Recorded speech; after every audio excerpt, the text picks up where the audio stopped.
For Ezio, since he's not an assassin at the beginning, I wanted to create this sense of even more brutality, even more viscerality into it, which is like you feel more the blade, you feel more that it's tough to assassinate someone. Real violence is brutal. You can't kill someone by just slashing at them with a sword.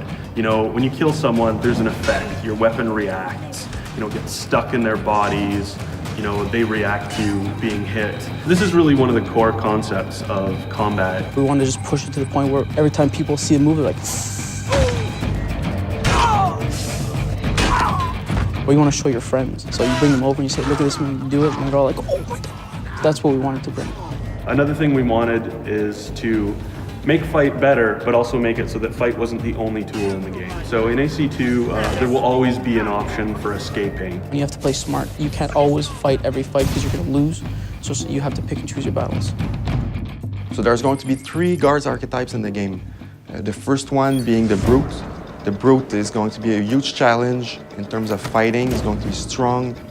They are not very smart. They're your typical kind of big oafs. And they're very susceptible to sort of social gameplay. So you can blend, they'll never figure out that you're in a blend spot. Then we have the Seeker, the more paranoid type of guard, you know, the guy who's searching to see where Ezio is, and even like in Veil of Hate or in a group of people, you can say, oh, you're there. The third is the Agile, and the Agile is obviously against the free running. Not only is he good at catching you when you're free running, he can also do free running. The other thing that's really cool about the archetypes is that each one uses a special weapon. You can actually steal people's weapons now. By stealing the archetypes' weapons will unlock a whole new set of combat attacks. Okay, this is a type of guy, he has a spear, you know, spears are long, so I could grab it and take it from him and kill someone else. Whereas a Brute is heavily armored, you can pound on it all day long with your weapon and not really get anywhere. You've got to be clever to beat this kind. We made a technology that basically allows an AI to say, oh, okay, instead of just fleeing down a street, if I'm capable, why not flee up a building or flee up a ladder or flee across free running elements or boats or whatever?